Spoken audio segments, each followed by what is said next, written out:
ऊपरी वर्ग की गोरी लड़की शियाओ, जिनने सतह पर अपने माता पिता से न्यूयॉर्क में एक संगीत ऑडिशन में भाग लेने का वादा किया, लेकिन चुपके से एक ऑनलाइन मित्र के साथ अपनी बचपन को अलविदा कहने की योजना बनाई। कहा जाता है कि उसने खुले में एक रास्ता बनाया और गुप्त रूप से बक्सा खोला। न्यूयॉर्क पहुंचने के बाद उसने अपने ऑनलाइन मित्र को एक नोट भी भेजा, मैं आ गई हूँ और मैं यहाँ रह रही हूँ। लेकिन ऑनलाइन मित्र ने जवाब नहीं दिया। उसे अपनी अच्छी दोस्त शियाओ बाई को वीडियो कॉल करना पड़ा और पूछा कि क्या करना है। शियाओ बाई ने कहा, तुम्हारी स्थिति के साथ तुम्हें बिल्कुल भी चिंता करने की जरूरत नहीं है, क्योंकि तुम शहर में हो तो बस खरीदारी करके तनाव कम करो। तो उसने ढेर सारी चीजें खरीदी, लेकिन वो एक अमीर दूसरी पीढ़ी की थी। ठंडा पैसा उसके दुखद दिल को गर्म नहीं कर सकता था, सिर्फ मीठा प्यार ही उसे ठीक कर सकता था। लेकिन अगर ये वास्तव में काम नहीं करता है तो आप कमरा नंबर बता दें, मैं भी एक मददगार व्यक्ति हो सकता हूँ। जब वो दुखी थी, किसी ने दरवाजा खटखटाया। शियाओ जिन ने बहुत ही कम फिल्मी अंदाज में दरवाजा खोला। ये उसका ऑनलाइन दोस्त था। शियाओ जिन ने कहा, अगर तुम सच में नहीं आते तो मेरा दुख हिमस्खलन की तरफ बढ़ जाता। ऑनलाइन दोस्त ने कहा, अगर तुम मुझे आने के लिए कहोगे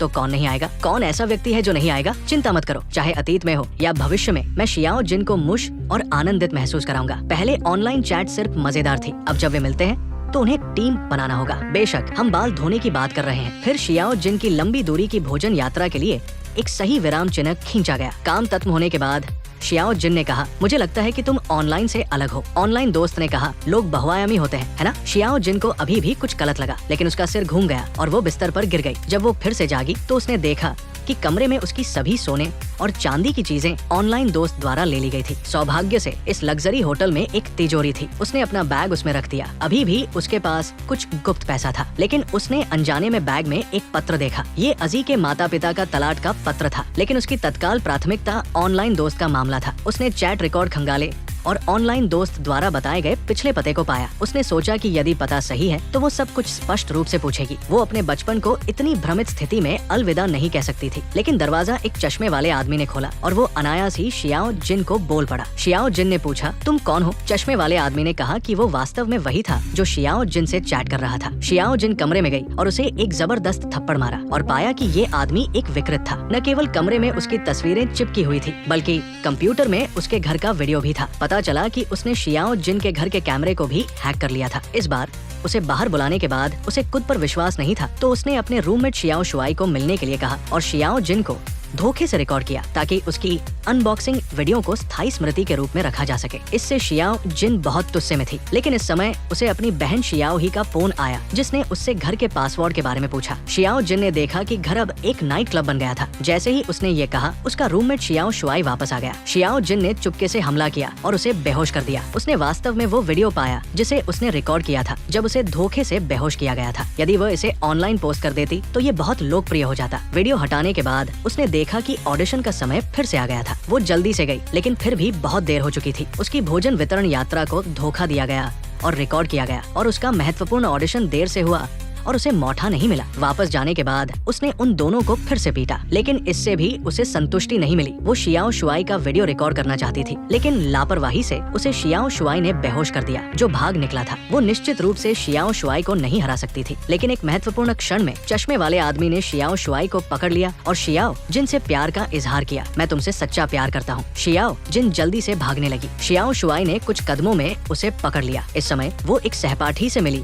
जिसने कहा कि लड़कियों के प्रति इतनी हिंसक नहीं होनी चाहिए। शियाओ शुआई ने कहा, तुम्हें इससे क्या मतलब है? अपना गंदा मुंह बंद रखो। इसे तरबूज और तले हुए चिकन के लिए बचा कर रखो। नतीजतन उसने अपनी बात खत्म की और काले भाइयों का एक समूह चारों तरफ से कूद पड़ा। शियाओ शुआई ने देखा कि उसने मुसीबत मोल ले ली है। सभी शांति से बात करें। शियाओ जिन ने शियाओ शुआई को एक टैटू गुदवाने का प्रस्ताव दिया, जिसमें महिलाओं का अनादर न करें और महिलाओं को न मारे लिखा था। धन्यवाद। और शियाओ जिन ने बस हार मान ली। वो सीधे ऑडिशन लेने वाले के घर गई और एक गाना बजाया। ऑडिशन लेने वाले ने कहा, इतने सारे लोग हैं, तुम सबसे अच्छी हो, तुम पास हो गई, लेकिन जल्दी से बाहर निकल जाओ, मैं 1 सेकंड बाद पुलिस को बुलाऊंगा। होटल लौटने के बाद शियाओ जिन ने शियाओ ही को फोन किया और उससे कमरा साफ करने के लिए कहा। उसने अब हवाई जहाज का टिकट बुक कर लिया था और अजी के मामले को जल्द से जल्द निपटाना चाहती थी। और अजी जिनकी वे बात कर रहे थे अपने माता पिता के तलाक से हैरान थी। उसने पूछा, क्यों? उसकी माँ ने कहा कि कारण उस पत्र में है जो उसे दिया गया था। नतीजतन वो उसे ढूंढ नहीं पाई। इतनी बड़ी घटना के साथ वो अपने दोस्तों से बात करना चाहती थी, लेकिन शियाओ ही ने उसे देखा तक नहीं और उससे बात भी नहीं की। वो शियाओ बाई के पास गई, लेकिन शियाओ बाई अपने प्रेमी के साथ किस करने में व्यस्त थी, जिससे वो गुस्से में आ गई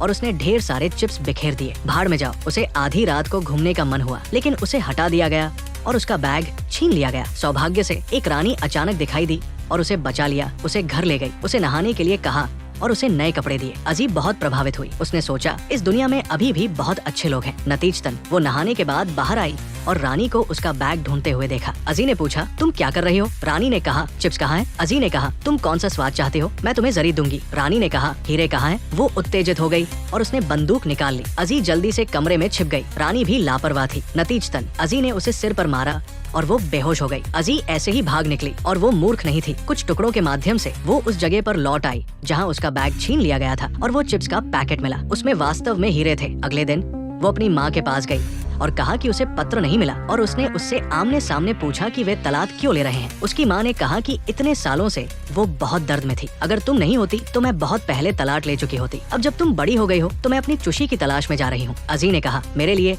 तुम सचमुच एक हीरे से जड़े हुए मूत्रालय की तरह हो। ये मुंह अच्छा है। इतने सालों से क्या तुमने कभी घर या मेरी परवाह की है? इसके अलावा तुमने कल तलाक लिया और आज तुम्हें एक आदमी मिल गया। तुम अंतरिक्ष उद्योग में काम कर सकती हो। तुमने कभी मेरे निशानों पर ध्यान नहीं दिया। माँ और बेटी इस तरह अलग हो गई। पहले से ही चुप रहने वाली अजी को लगा कि उसके दोस्त उसे नजरअंदाज कर रहे हैं और उसे अपने परिवार का प्यार भी नहीं मिला। जीने का क्या वायदा था? तो वो पुल पर गई और बहुत ज्यादा शराब पीकर आत्महत्या करने की सोची। कैमरे ने शियाओ ही को दिखाया जो शियाओ जिन से फोन पर बात कर रही थी। चिंता मत करो, कमरा निश्चित रूप से साफ सुथरा रहेगा। उसे शियाओ जिन के घर क्यों जाना पड़ा? पता चला कि उसके और उसके परिवार के बीच अच्छे संबंध नहीं थे, खासकर उसके सौतेले भाई चांग लियान के साथ, जो वो दालंग की पत्नी से शादी करने जैसा था। वे हमेशा एक दूसरे से असहमत थे। इस दिन उन्होंने फिर से एक बड़ा झगड़ा किया। गुस्से में वो अजी से मिली और उसे नजरअंदाज कर दिया। शियाओ जिन ऑडिशन के लिए जा रही थी और अपने ऑनलाइन दोस्त से मिलने वाली थी। ये बात उसे भी पता थी। उसने इस मौके का फायदा उठाकर शियाओ जिन के घर की चाबियां चुरा ली और अपनी प्रेमिका के साथ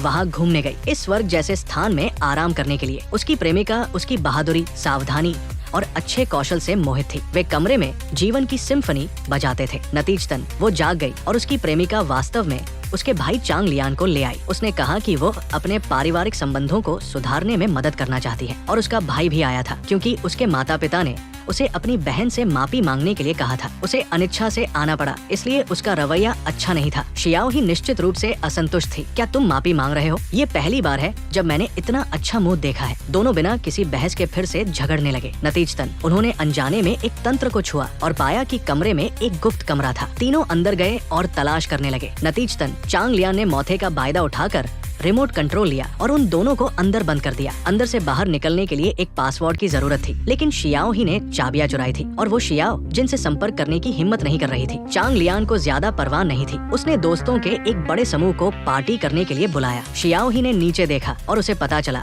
कि उसके पास कोई विकल्प नहीं था। उसे सिर्फ न्यूयॉर्क में दूर बैठे शियाओ जिन को फोन करना पड़ा। पहले माफी मांगी और फिर पासवर्ड पूछा। शियाओ जिन ने उससे कमरा साफ करने के लिए कहा। वो अजी के मामले को निपटाने के लिए वापस उड़ान भरना चाहती थी। शियाओ ही बाहर आई और एक हथियार उठाकर उन सभी को घर से बाहर निकाल दिया। सापसफाई करने के बाद वो बदला लेने के लिए घर गई। उसने चांग लियान की शराब में नशीला पदार्थ मिलाया ताकि वो अपनी जन्मदिन की पार्टी में शर्मिंदा हो सके। उसके बाद वो चांग लियान के पैसे लेकर भागने वाली थी। चांग लियान ने उसे रोका नहीं। शियाओ ही ने उसे सीधे नीचे गिरा दिया और उसे अपनी कार की डिग्गी में बंद कर दिया। एक बार जब उसने एक्सेलरेटर दबाया तो वो शियाओ बाई को ढूंढने के लिए कूद गई और हमारी चौथी नायक शियाओ बाई एक आज्ञाकारी लड़की थी जो सब कुछ सहती थी। उसकी बहन ने अपने प्रेमी के साथ डेट पर जाने का बहाना बनाया और उसे सुपरमार्केट में काम करने के लिए अपनी जगह लेने के लिए कहा। शियाओ बाई काम कर रही थी जब उसे शियाओ जिन का वीडियो कॉल आया जिसमें कहा गया था कि ऑनलाइन दोस्त उसके संदेशों का जवाब नहीं दे रहा था। शियाओ बाई ने कहा, तुम्हारी स्थिति के साथ तुम्हें बिल्कुल भी चिंता करने की जरूरत नहीं है। चूंकि तुम शहर में हो तो बस खरीदारी करके तनाव कम करो। जैसे ही उसने ये कहा, मैनेजर ने उसे पकड़ लिया। अगर अगली बार ऐसा हुआ तो मैं तुम्हें निकाल दूंगा। वो तुस्से में थी, लेकिन उसके पास काम करने के अलावा कोई विकल्प नहीं था। लेकिन उस रात दो लुटेरे स्टोर में आए। उन्होंने स्टोर की तिजोरी खोली और पैसे न देखकर तुरंत तुस्से में आ गए। उन्होंने बंदूक निकाली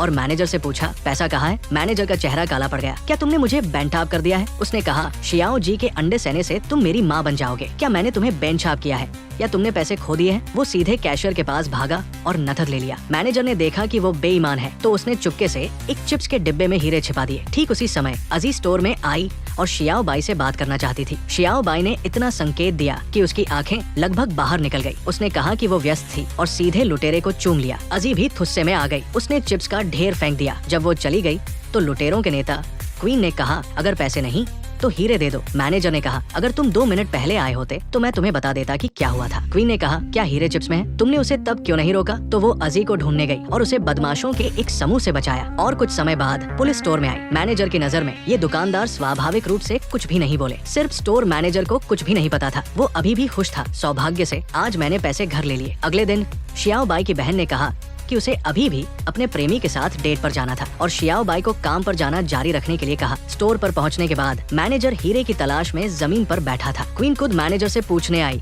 कि हीरे कहाँ थे। अगर उसने नहीं बताया तो वो उसे ले जाएगी। उसे उम्मीद नहीं थी कि शियाओ बाई अचानक भड़क जाएगी। उसने कल छिपाई हुई बंदूक निकाली और सामना किया। उसने कहा कि वो मूल रूप से एक लोहे की चादर थी, लेकिन उसे इतनी सारी परेशान करने वाली चीजें मिली। पहले वो आज्ञाकारी थी और मना करना नहीं जानती थी। अब कोई भी उसे रोक नहीं सकता था। जो कोई भी कुछ कहता था वो उसके विपरीत काम करती थी। क्वीन ने कहा, क्या तुम पागल हो गए हो? उसका हाथ कांप गया और उसने एक और बंदूक निकाली। 5 तक गिनो। अगर तुमने मुझे नहीं हटाया तो बंदूक रख दो। जैसे ही वो गिन रही थी, शियाओ ही भी अपने भाई चांग लियान की कार चलाकर आ रही थी। क्या उसका भाई डिग्गी में बंद नहीं था? उसने पूरी ताकत से बाहर निकलने की कोशिश की। कार नियंत्रण से बाहर हो गई और स्टोर से टकरा गई। अनजाने में उसने शियाओ बाई को भी बचा लिया। दोनों ने शियाओ बाई की कार ली और न्यूयॉर्क से उड़ान भरकर आई शियाओ जिन को लेने गए। तीनों को पता चला कि अजी के माता पिता का तलाक हो गया था और जब अजी उनसे मिलने आई थी तो सभी व्यस्त थे और उससे ठीक से बात नहीं की थी। अजी वैसे भी छोटी सोच वाली थी और कुछ लोगों ने सोचा कि इस बार उसे खुद को हटाना नहीं चाहिए। जैसे ही उन्होंने ये कहा, उन्होंने उसे पुल से कूदने की कोशिश करते देखा। कुछ लोग जल्दी से आगे बढ़े